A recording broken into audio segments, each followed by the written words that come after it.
This is Still Talking Black, a show where we discuss issues affecting blackness from a black point of view. I'm your host, Richard Dyes. On today's episode, I'm joined by a friend of the show, Kendra, where we talk about being pro-black, but also being engaged or married to someone of a different race. How does that balance out? How do you still stay pro-black, and what kind of issues and challenges do you have to go through when dealing with that? So without further ado, here's Kendra. Hey everybody, I'm Kendra, formerly as Coffee with Kendra. And I'm not really podcasting anymore, but I still love podcasting. So I'm doing this show with Rick. I'm super excited. And I guess any updates, if anybody followed Coffee with Kendra, I got a new baby and I'm engaged. Congratulations. Thank you. Like, I haven't said that 100 times already, but I know. Said former podcaster. Now, when I said former podcaster before, you gave me a hard time. No, I actually said formerly known. I never said I stopped. Okay. Formerly known. Okay. So this conversation's really started from a meme that I saw on the internet. And it's like so long ago now. Like, I just remember it was a black woman who was dating a white man, and she was saying that she's still the most Afrocentric person you know. And you are one of the most Afrocentric people I know. And you just so happen to be engaged to a white man. Yeah. So I was like, man, we need to have a conversation about this because you're super Afrocentric. I want to see how you feel. Yeah. So we'll just start out real easy. And I'll ask you, do you think love is blind? And I know we've talked about that question before, not necessarily on this show, but when you're dating, were you looking for a type of man that you wanted, or were you just kind of like open to dating whoever? Yeah. So that's a good question. Of course, all of your questions are going to be good, so I'll try not to say it again. Thank you. But up until, so before I got engaged, I was looking for a specific type of man. I had my, my goal or my ideal was to marry a black man. But before I was like pro-black, basically, because I wasn't, like, I was really kind of like oblivious to black, I don't know how to even describe it, like black culture, I guess. I didn't really grow up with like pro-black parents or anything like that. So I was kind of like, I don't even know what to call people like that. But anyways, I grew up, and when I grew up, I was not pro-black. So my first love, my first boyfriend is my fiancé. And so there was that.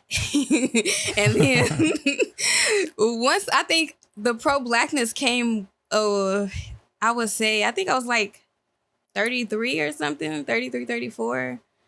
My birthday is next Monday, by the way, and I'll be 37. Gotta let y'all know how long she's been pro-black now. Yeah. I don't even know why I got into that. But anyways, the pro-blackness came in the most recent years.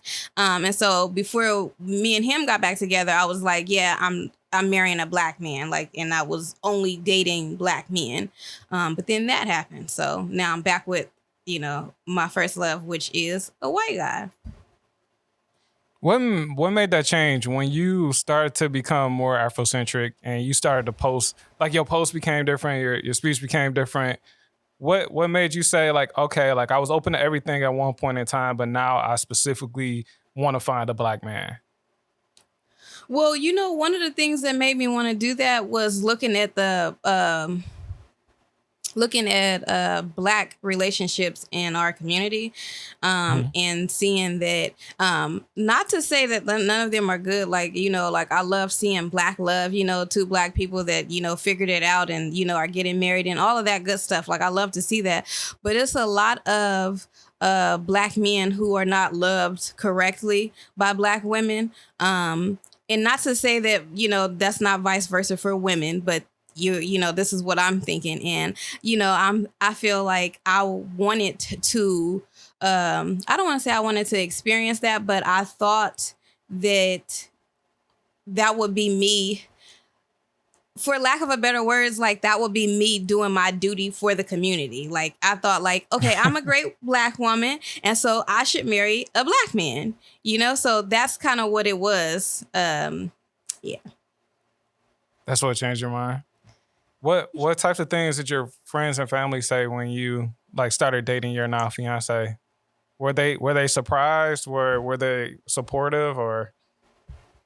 Well, they wasn't surprised because, like I said, that was my first boyfriend, and I guess the way that my family looked at it, like even when we broke up, they knew that we still loved each other. So, for it to come back together, I think for the most part, everybody's pretty happy for me, and but no surprise because everybody that I told, they was like, we knew that would happen.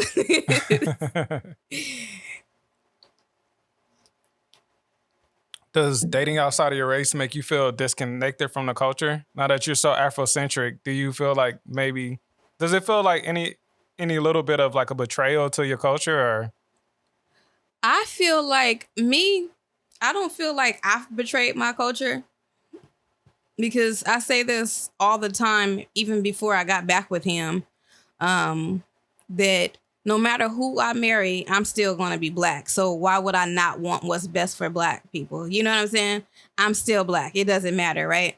So that's how I feel. But I do feel like the community as a whole, because I've seen and heard plenty of people say that, if you are dating or even dating, breeding or whatever with another race, then yes, that is a betrayal to the black culture because we're not staying together and we're not keeping the community together and we're not continuing to breed African people, So I don't feel that way, but I think the community looks at me that way.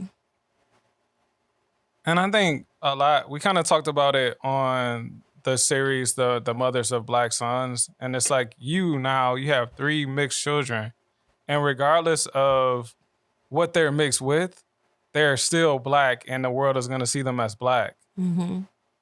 And that creates its own kind of challenges. Like you kind of talked about it a little bit, but what has it been like raising mixed kids?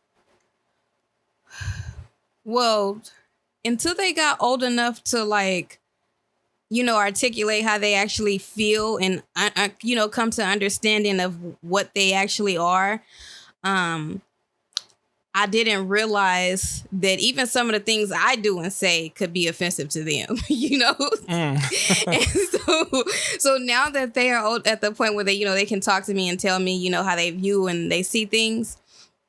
I think it's very challenging. I think that I would even go to say, even though I don't have a full black kid, I would even go to say that it's more challenging than raising, a 100% black kid because, some things I actually have to break down to my kids and be like, I don't know how they feel on certain days or how they feel, but I'm like, you're black, you know what I'm saying? Like the cops are going to look at you like a black man, women are going to look at you this way. This is just what it is. So some things, I guess what I'm trying to say is that I expect them to know and feel a certain way that they don't.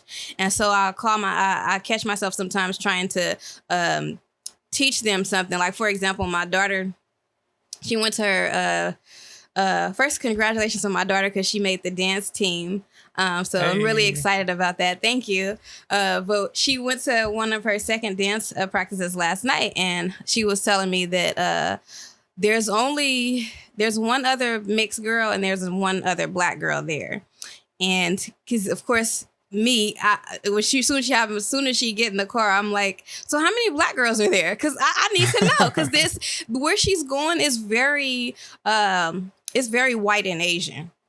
Predominantly, right? So she told me that. I'm like, okay, cool. And then she was like, the black girl was like making it her business to talk to her. And she was... I guess she thought it was like kind of weird or whatever. And I'm like, Kendra, you don't know when we the only black people around, girl, we got to stick together. Like we got to let, I see you, we together here. And like this is the type of stuff that I mean, like I think for an all black person, you kind of just know that. Like my parents never told me that. But then to have a conversation with my daughter, like when we're around predominantly another race, we always are kind of like, stick together and kind of like let each other know like, hey, I see you, we here, you know what I'm saying? So that I think it's been very challenging for the most part. I think, yeah, you get that your kids get like the outlook of two different sides. They get to see like two different kind of like cultures in a way, to where like being around, like for some people, like I've interviewed some people and they said like they weren't around white people until they were in college. You know what I mean? So Yeah. to have someone that like already, it's like you can't help but being around something that's not black, because you're not 100%. You're 100% black, but you're 100% white. You're like just a mixture. So it's just a whole different perspective, and like it's just interesting seeing you have to like balance that, and even find, like you said, you had to find out some of the stuff that you said could be offensive to them, and that like that's something that you never think of as a mother, because you would never try to purposely offend your kid. Right, exactly. Because for those of you who don't know, probably nobody knows, in real life, because I don't do it online, because you know how people is online. Everybody's sensitive and you can't say stuff, you can't make jokes. But in all honesty, I make a lot of racial jokes, mostly about white people and black people because of my kids. You know, I think it's funny. Like, it's just all in good, you know, it's just humorous, you know, like if my daughter says like, you know, oh, you know how the season changes and it's about to get dark and it's about to start, you know, get darker sooner, and you know, then she's like, oh, I'm sad. I'm like, you know, only white girls go through this seasonal depression, you know. You know, it's stuff like that, you know, which for the most part, most of my jokes don't offend them, but some of them have. Yeah. I mean, it's kind of hard, because it's like, I remember like I used to like making jokes like that as well. And it's like now it's like I almost try to be a little bit more cautious with my jokes, just because I feel like we're reinforcing stereotypes. And it's just like, it's just such a delicate balance, just because like comedy is one thing, and like you saying that to your kids understand. But like if somebody else heard it, it's like, oh my goodness, this woman is so racist. Right. And it's like, oh, exactly. your fiance is white. So right. it's like, and him too. So, but that's why I said I don't do it online, because I already know how these people is, you know. And I can understand that too, like the reinforcing stereotypes too. But it's funny. That's what you got. You know, and I love to laugh. It's funny because it's like I even think about comedy, and like I always say that like I went back and I listened to Eddie Murphy's Raw. And I was like, man, like 90% of this stuff, you would not be able to say that today, just because like social norms change so much. And what was acceptable to laugh at in one season, like in one generation, is like, oh my goodness, I can't believe you said that. Like, clutch my pearls. And it's crazy how like things change so much. Like a lot of times I would say it's for the good, most of the time anyway. What are some of the challenges that you had dating outside your race? Some of the challenges that I've had dating outside my race is that they don't understand things that, so like, for example, I just go about my life, right? But then not like that I forget, but then when, like, for example, if he asks a question about something and I realize I can't expect him to know because he don't know, you know, he doesn't understand. So there's been times where I feel like we could just be like watching something on TV or hear something, and I voice that it's offensive to say those things or to do this, and he doesn't understand why. And so one of the challenges is kind of breaking down why a Black woman or a Black person would feel a certain way if something was said, you know. Like certain words I have had, like certain words are just off limits, and then not to understand that, you know, when you don't understand, like, oh, well, I don't see how this could be offensive, or, you know, I don't, because you're not that, you know. So I think that's been the most challenging of dating outside my race, is that they don't understand certain aspects of just being Black and having to have those conversations so that, you know, they can learn and they can understand to a degree. Yeah, it kind of, like, for whatever reason, it makes me think about like a Denzel Washington clip. And they were asking, like, he was doing a movie and they were asking, why did the director need to be Black for this movie? And he's like, he needed cultural understanding. Basically, I'm like paraphrasing. He needed cultural understanding because he said there's certain things that you understand in the culture that you don't have to explain. And so it sounds like that seems like a similar thing that you're going through. Exactly. There's certain stuff, and you know, I love my fiance to death, but he will never understand me the way that Black people understand me. It's nothing. There's no book in the world. There's no explaining that I can do. There's only so much that I can do, but he's never going to understand me in that light. And in the same for me, I'll never understand what it's like to be white. Like, I'll never get that. I'll never understand, why they think certain things is funny. That's not funny. Like, I'll just never understand, and that's fair to say. Yeah. No, it makes me think about something that I said. I was talking to a white guy, and we're having a conversation. We talked for probably like hours, but I was saying something like, when I go into a room, like, I used to didn't notice how many Black people were in the room, like what the ratio was. Mm-hmm. But like after so much stuff had happened to where when I go into a room, I was like, I'm recognizing like, ooh, snap, I'm the only minority in this room. Like, that's crazy. And he said that he had an instance where one of his friends is Black, and he said that when his friend used to say the same thing, he was like, nah, you being paranoid. Like, why are you even thinking about this? That's not even something to think about. Mm-hmm. Then he was out of the country, and he was for the first time in his life, he was somewhere where he was a minority. Mm-hmm. And there was only one white person. And he said, in that moment, it all just made sense to him. He said, I got it in that moment. And it's just sometimes it's like certain perspectives. Like, I always talk about, like, as Black people, we kind of carry a weight with us every day. And especially like as a Black woman, like, you carry the weight of being Black and the weight of being a woman. And it's just something that you're used to. So you already have a specific perspective of things that are always constantly running in the back of your mind. Like, your senses are already going. And it's like, to even try to get somebody to understand like what it takes to be a Black woman on a daily basis. Even for me as a Black man, I don't fully understand. Like, I don't fully understand what my wife has to go through. Yeah. It's just such a perspective shift. And I think that's like I feel like, because I've dated outside of my race before I was married. And that's like such a perspective shift, trying to explain like what it's like. It's like, yeah, this hurt. Like, or when events happen even. So how has that been, like, when like events have happened, like, like Trayvon Martin and different racial injustices, when that stuff happens, like, how is that conversation in the house? Well, for the most part, I feel like we be on the same page. Nothing has transpired like immediate days since we've been back together, or even when we were together back in the day. So we didn't actually go through any of those things together. But I would probably guess that wouldn't be too bad, because I think he can understand, when stuff like that happens, the fact that we're Black is the worst part. But at the end of the day, that's still a human being treated wrong. So I think for the most part, we can get on the same page about that. That one's pretty easy. I think for him, I was talking to one of the last episodes of season 1. I was talking to a white married couple that adopted 2 Black children. And they talked about the way that those things hit so differently, just because it wasn't just, it could have been their kid at that point, basically. Yeah. It wasn't just anybody. Like, like, if you see somebody that doesn't look like you or look like your child, then it's like, oh, that's a tragedy. Yeah. But when it's somebody that could possibly be your child.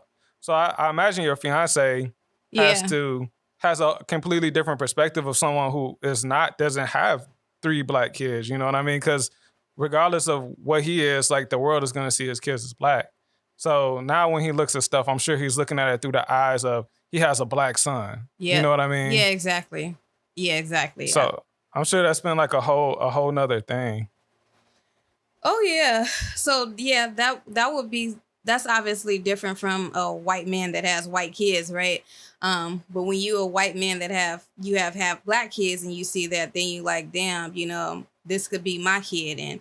And then you want to make sure, I mean, it's actually nothing that you could do, but you can only prep your kids so much for life, Being a pro-Black person that you are, do you feel less pro-Black dating outside of your race? Like, I know you kind of said no. No, I don't feel like it, because I don't feel like I said, I'm still Black. Once I get married, I can have as many half white kids if I want to. They're still Black. you know? So for me, my perspective doesn't change. I'm always going to want the best for blacks. I'm always going to be proud of being black. You know, I love my skin. I love the skin tone. I love blacker skin tones than me, you know? So for me, it's never going to change. I got you. Has there been any unique obstacles that you've had to face? Like, does the public treat you any differently? Do you ever catch anybody giving you stares when you're with your fiance? Or Absolutely. And you know what? I think I hope he don't mind me sharing this. I don't think he does, but recently, you know, like you said, you know, I've been in the house for a while because I was pregnant and I had like a terrible pregnancy because I was just sick every day. Like every day of my life was sickness. So after I had the baby and then I started feeling a little better, I'm like, okay, I want to, you know, start getting outside a little bit more. And one of the first things I did was I went to this black festival. And I'm not going to name the black festival either, just because, you know, I don't know what could happen with your podcast. But and it wasn't nothing big, but I just don't want to do that. But so yeah, I want to go to a black festival. And in my head, I never thought of, I didn't, not purposely, you know, but I didn't consider him at all. I was just like, I want to go. It was a family type of festival too. So we took everybody, we all went. And within 5 minutes of us being there, we was already getting dirty looks. And I mean, I'm getting dirty looks from men that are with women. Like you're with your black woman and you're still concerned. You still have to take time out of your day to give me a look to let me know you are not accepting of what I'm doing. And what, you know, it only took the one time for me to realize I'm like, damn, I didn't consider what he would feel like to be at this event, because to take him to that event is making him be, you know, one of the minorities, right? Because I'm going to a black festival, it's black people everywhere, you know, it's locks everywhere, it's black stuff everywhere. And I didn't consider what it would feel like to be in his shoes, because to me, as a at least in California and LA where I'm at, everywhere I go is pretty mixed. So I'm used to, especially when all the places that I've worked has been predominantly white. So I know what it's like to be the only one or two black people in the room of white people. And it's a normal part of my life is to have to be the only black sometime, right? But I don't know that for him, that's been a steady part of his life, you know? So when we went there, we definitely got a bunch of dirty looks from black people. And I actually got really upset about it because I don't like feeling like, even though nothing was said, I don't like feeling like that. I feel like that was disrespectful to him, you know? So I didn't really like that. And that was a challenging time. But what I did was, because that's my man, I made sure that I was constantly, you know, all over him at the day. Not crazy, because I'm not that person that does PDA, but, you know, but if you're going to look at me crazy, then I'm going to give my fiance a kiss, you know, to let you know I'm not giving a fuck about you. But that was one of the times where we had to deal with that. But I would say on a daily, not all the time, but here and there, regardless of where we are, we do get those looks. Does that event at that festival change the way that you'll approach festivals in the future? Like, will you be less likely to go, or would you like go by yourself or find another black friend to go with? Like, how does that change your approach? Well, okay, so if we take out the fact that it was a black, let's take out the fact that I don't think they were accepting of our relationship there. I was underwhelmed with the festival altogether. So that was, and it was really disappointing to me, because I came there and I'm like, I'm going to support black businesses. I'm here to buy black stuff, whatever the case is. And I bought one thing and nothing else. It really felt like it was a garage sale. So I wasn't excited about that. So that particular one I won't go to. But to answer your question, because I don't know if I did, is now that I know, you know, how it puts him in like a awkward or, you know, uncomfortable position, I still want to go. I still want to go to different ones and experience different black festivals, but I don't want him to feel a certain way. So I probably won't go with him. And I feel like that kind of sucks because I don't want to, on one hand, I don't want to feel like, oh, I can't deal with my Black community because of the way that they treat my man. And then on the other hand, I feel like, well, I want to be able to take him wherever I want to go. Like, you want to go to festivals with your partner, right? So I feel like I'm kind of caught in the middle. So for now, I think I'll still go. I don't want to write off all of the Black festivals, but I think for now I might still go. But I'm in the middle. I don't know if that's a real answer. So you haven't really figured it out yet. You still trying to figure out how you're gonna navigate. Like, you know what? That's so challenging of just a thought. Like, because I shouldn't have to pick. If I go to a white, and this is the thing, when I say we get dirty looks, it's always from Black people. I have yet to get a dirty look from white people or anybody else. It's always from us. And so it sucks to have to feel like if I don't go, I'm betraying the Black community. But then if I go, I don't want to say I'm betraying my fiance, but I don't want to feel like he's left behind either. So that's really hard.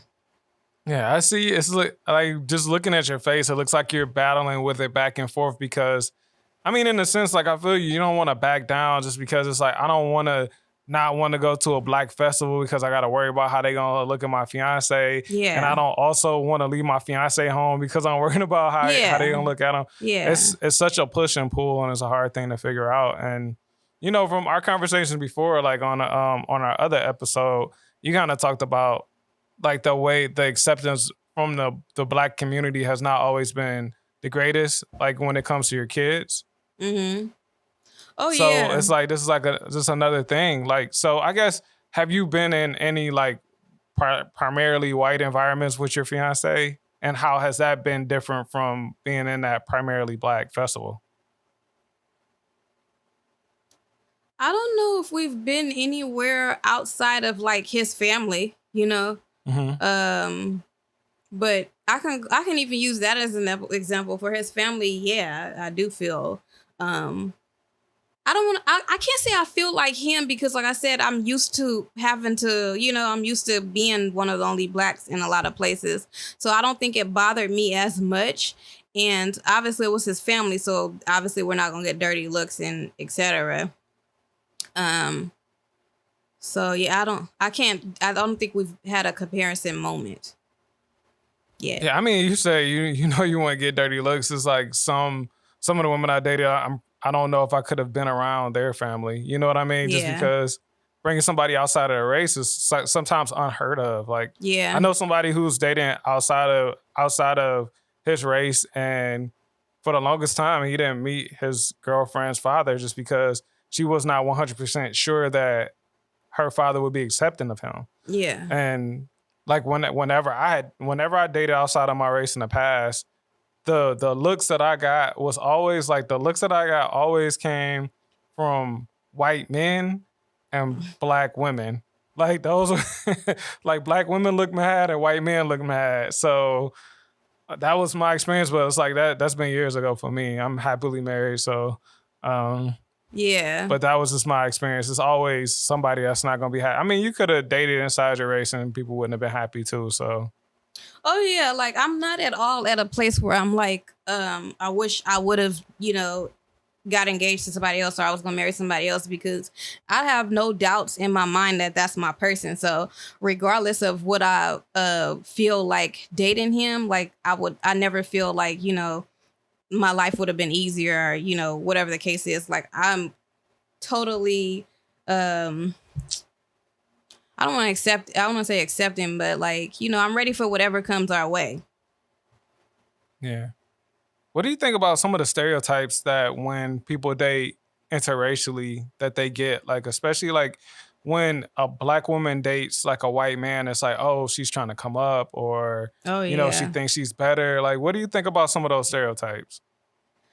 You know what? Like, I'm not even gonna lie. I know that there's women who date white men because they want to. There's black women who date white men because they want to come up. Like, I'm not even gonna sit here and lie. They're out there. So that's really a thing. And the way that I feel about it is, one, if a woman wants to be a user, right? So whether she wants to get pregnant by a rapper or she wants to date a white man, you know, who has or is well off, or a black man that's well off, and she's in it for the sole purpose of coming up in life, that's one thing. But I always say this because I have dated, aside from my fiance, I've dated other white men too. What I will say is that some black women, like, they have the ideal that a white man is gonna, one, automatically treat you better, and then two, they're just better off in life, just, you know, as far as like finances goes. And that's not always the case. You can't just assume, you know, that because you with a white dude you're gonna get treated better or etc. And I don't like how they write off black men too. Like, oh, you know, this white dude treats me like this. And then, you know, I wasn't getting, because I've seen it, because, you know, I was not heavily, but like TikTok is my thing when I have a minute to be on TikTok. And I see some of the stuff that the girls are saying. And it's like, you know, well, black men wasn't treating me like this. Or they'll say like the dating pool with black men is sucking and they're going to like try a different race or whatever the case is. If you want to try another race, that's cool. Do your thing. Like, obviously I don't care, but I'm not cool with down talking black men just because you haven't come across one or you haven't put yourself in a position to be around or date good black men, to write off all black men are, you know, the lesser competitor when it comes to men, and a white man is better. That's the part that I don't like. If you're gonna be a user, girl, that's you. Be a user. But I just don't like the down talk of black men, because there are good men. There are plenty of good black men out here.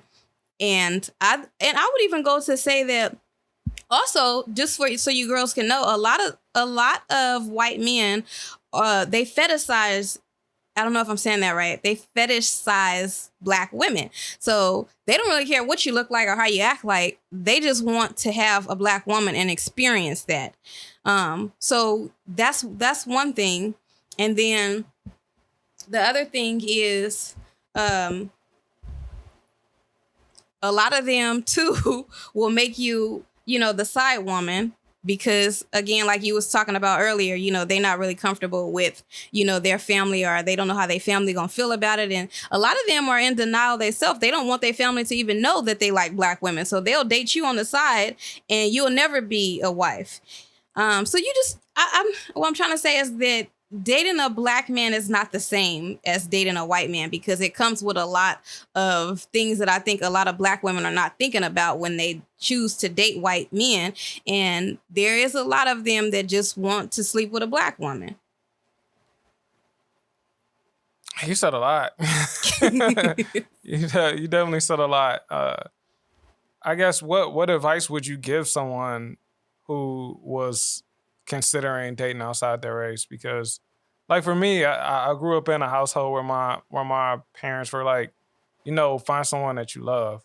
Doesn't have to be a black person, but just find someone that you love. And like, as I got older, like I think initially when I was younger, I used to be attracted more to women outside of my race. But as I started to get older and life started to happen, it's like, for me, like, I was like, I need somebody for what I'm doing. I need someone who understands my point of view. You know what I mean? Who I don't have to explain. Like, when something happens, like, I don't have to explain it to them. And it's not that, like, I think everybody needs that, but like, I was honest with myself and I knew what I needed. Mm-hmm. So like, if somebody was considering like dating outside their race, because some people haven't, you know what I mean? Some people are afraid. Mm-hmm. And what would you tell those people? I would tell those people, one, don't place any expectations on another race. Don't assume anything of another race, and date purely. If you're dating outside your race, then you need to date just like, I don't want to say like you would a black man, but or a black person or the same race as you, but you want to date purely. You want to date to get to know that person. You want to date to see how that person treats you, the way that you guys have chemistry, the way that you guys handle problems together. You want to date for those reasons of finding that person, and not date because he's white and he's got this and this and he can put me here, because you can have one of those shallow relationships if you want to, but I can guarantee you, no matter how much money you have, right? Because there's like, I would say like a rapper's wife, for example, she's lonely on a day-to-day while he's out touring, and and he has to be around a lot of women.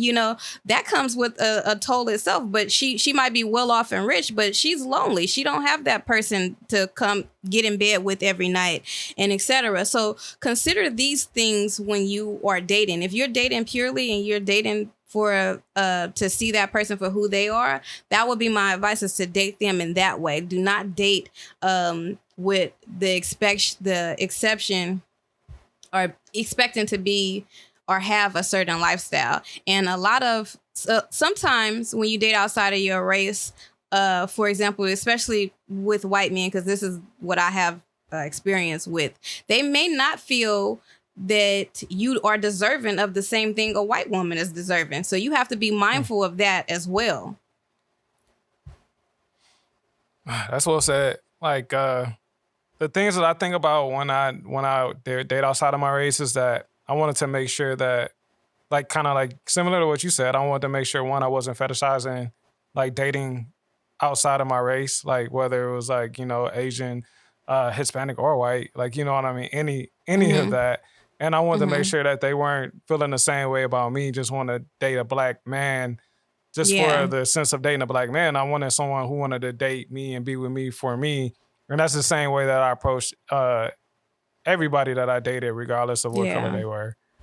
And because I've seen so many people, they like, what happens is that, like, kind of like what I was talking about earlier with you, is like, I was saying, like, so many times people will put a label on every member of a group.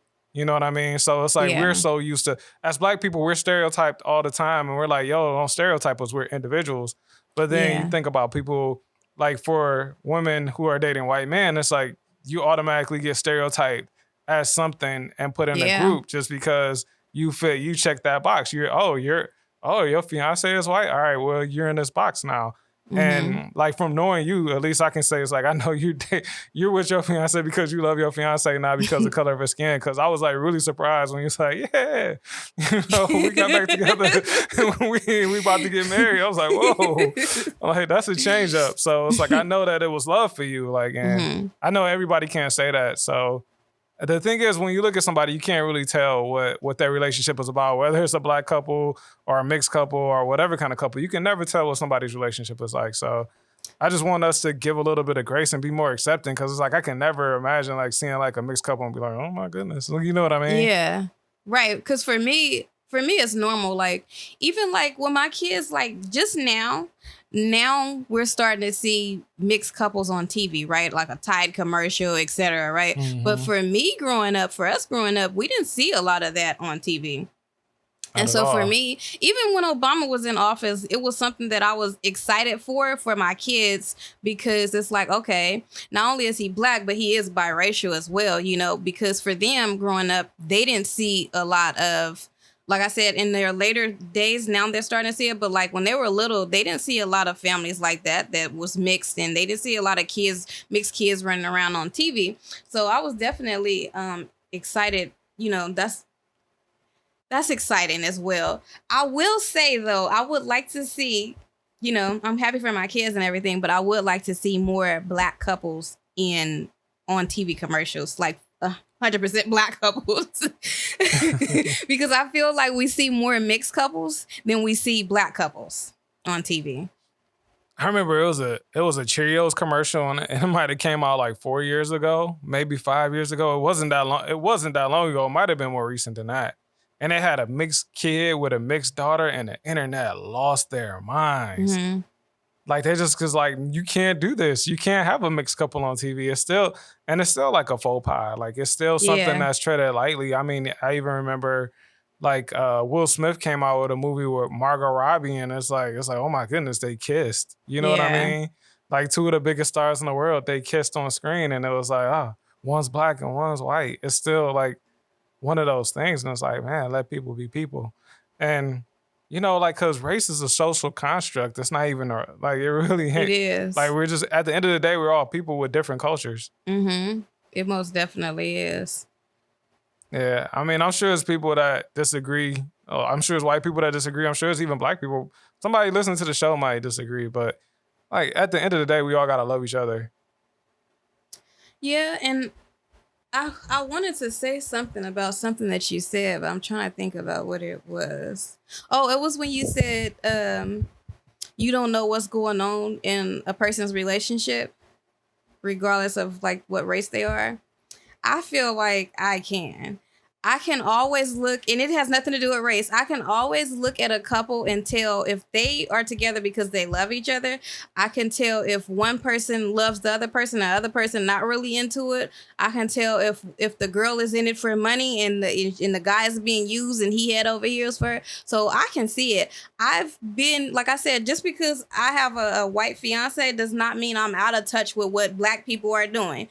So I can tell when I can even tell like there's black people, and this is something that I just hate, and I feel like people probably look at me and think the same thing, but there's black people who date white people specifically and feel like, oh, I'm better than the black community. You know, I got a white woman, you know what I'm saying? I got a white man, you know, I'm above y'all now. And that particular attitude I don't like. Cause like I said, if you dating somebody because you like them and y'all vibing and you love it, I love it too. But if you dating because you think that, and it's a lot of people like that, you're dating that because you feel like this puts you ahead in the black community, I frown upon symbol. Exactly. Yeah. I frown upon those relationships, and I can smell it from a mile away. I don't care. I can smell it. I see it. Okay. Rick may not see it, but I see it. Well, you're very talented. Maybe you should have a relationship podcast, I guess. I did have one. But you know, and I'm completely aware that people might think the same thing about me, but like I know. And yeah. That's just one of the things that comes with, you know, dating outside your race. Aside from that, is there anything else that we missed that we didn't talk about? Can't think. There was anything on your mind? Yeah, the first TikTok that I sent you, that was one thing that I wanted to speak about too. And so, remember in the TikTok, the girl that you were talking about, you spoke about earlier, and the girl, I don't know if you remember the actual TikTok that I sent you, but the girl, I don't. Okay, the one I sent you one.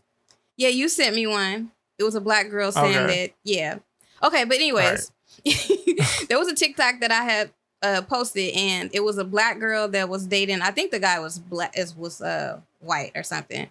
And she was saying that, just like we were talking about stereotypes, now that she's with him, she's stereotyped as the black woman who is pro interracial relationship, and she doesn't like that.